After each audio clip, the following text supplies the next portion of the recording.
Chaque jour, le scénario est le même. Loué se rend à son commerce de produits et épices bio situé au quartier Plateau d'Ocuy, une activité qu'elle exerce depuis bientôt 7 ans. Aujourd'hui, elle reçoit la visite de clients devenus fidèles à la boutique suite à une première consommation de ses produits bio. On utilise des épices dans le cadre de la santé, dans le cadre de la beauté. Je fais des huiles aussi, l'huile de curcuma, l'huile de girofle, l'huile de fenugrec aussi, qui sont très bonnes.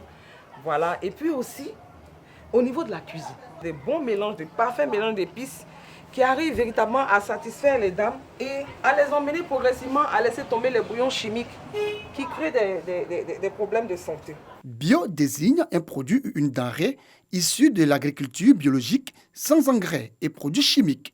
Ainsi, consommer les produits bio, c'est éviter des soucis de santé. Ça, il m'a permis de ne fumer plus la cigarette. Donc, chez moi, là, ça me fait du bien. Voilà pourquoi moi, je paye chaque fois. Quand ça finit, je viens les payer encore.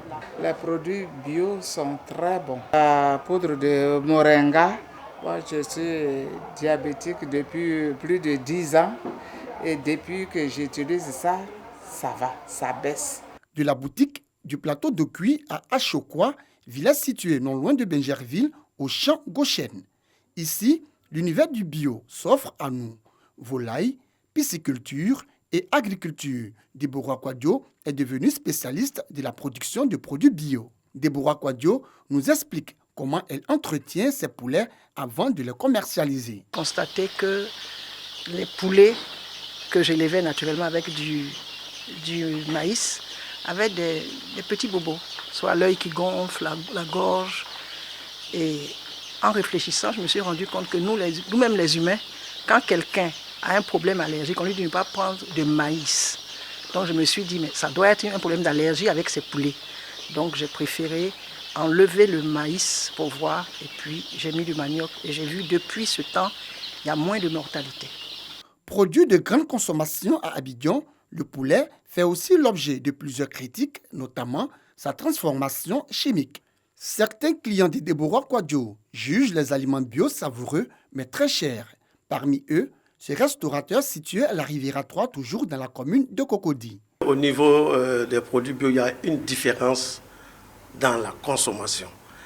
C'est-à-dire, par exemple, le poulet bio, il est ferme et le goût est succulent. Par exemple, la salade.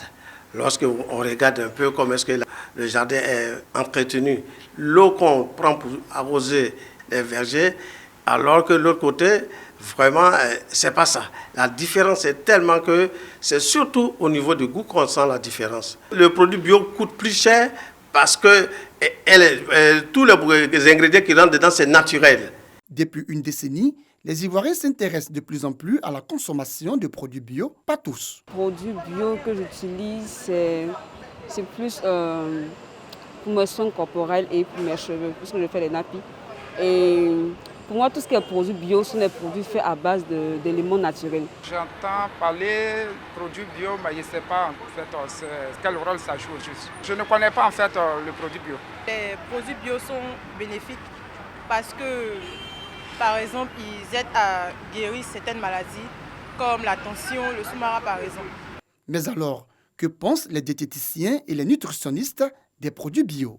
Quelqu'un qui mange bio et quelqu'un qui ne mange pas bio, celui qui mange bio est beaucoup plus en bonne santé parce que c'est des produits sains qui ont du bon goût, qui ont une bonne saveur. C'est-à-dire, ils sont bien sûr l'organoleptique. Les qualités organoleptiques d'un produit bio est mieux qu'un produit qui n'est pas bio.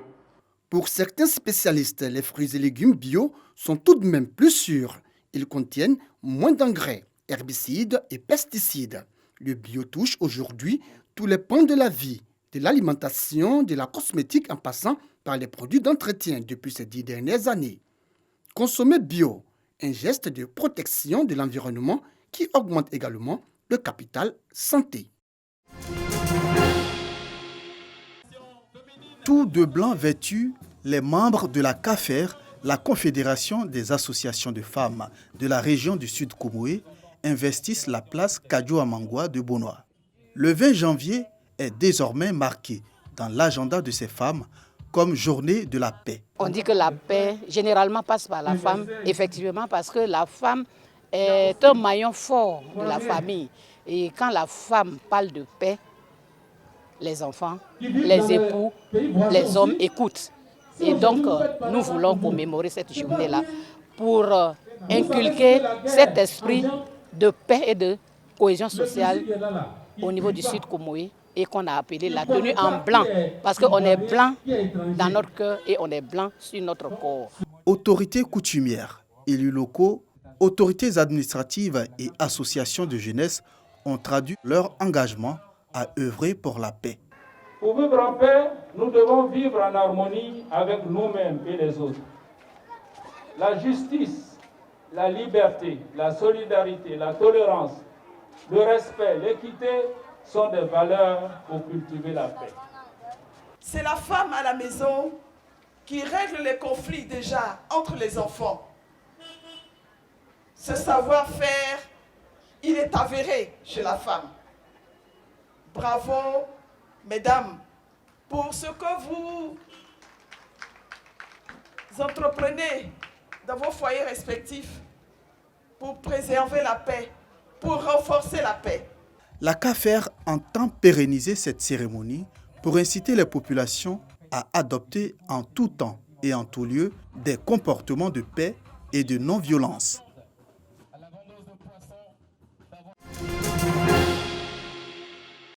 Durant 3 jours, plus de 1000 festivaliers ont pris d'assaut le complexe sportif d'Abobo pour la 10e édition du Festica, le festival culturel des arts d'Abobo.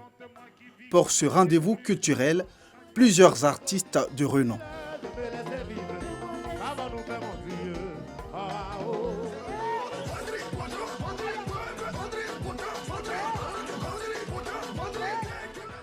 Pour cette cérémonie de clôture du Festica 10, le premier magistrat d'Abobo était représenté par son 3e adjoint au maire, l'honorable Konesiaka, qui a félicité le commissaire général Kuntamader tout en lui réitérant le soutien du maire Ahmed Bakayoko, parrain de cette édition. Le premier magistrat de la commune vous salue tous, vous remercie pour votre engagement à être présent tous les ans au Festica et à participer au rayonnement de la commune d'Abobo à travers ce grand festival. Un soutien inestimable pour le commissaire général du Festica qui témoigne sa gratitude au parrain.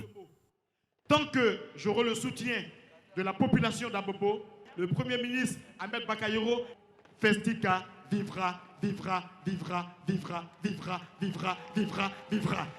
Durant ces 3 jours, le public n'a pas boudé son plaisir. Les populations d'Abobo se sont appropriées le Festica, devenu une véritable attraction et un moment festif pour les populations d'Abobo. Le Festica vous donne rendez-vous l'année prochaine pour la 11e édition avec de nouvelles aventures. Mis en place par la FIFA le 14 janvier 2021, le comité de normalisation a été officiellement installé au siège de la Fédération ivoirienne de football ce jeudi 21 janvier 2021. La présidente, Mariam Dao Gabala, épaulée dans sa tâche par le professeur Martin Bléou et maître Simon Abbé, se sont officiellement présentés aux acteurs du football local ainsi qu'à la presse nationale et internationale. Entouré de ses pairs, du directeur de cabinet du ministre des Sports, Alayaou François, et du directeur exécutif de la FIF, Sam Etiassé, la présidente du comité de normalisation, Mariam Dao Gabala, a affiché son optimisme vis-à-vis de la mission qui leur a été assignée par la FIFA. La gestion des affaires courantes de la Fédération ivoirienne de football, la révision partielle des statuts et le code électoral de la FIF, la révision des statuts de certaines parties prenantes et agir en qualité de commission électorale, telle est la feuille de route du comité de normalisation.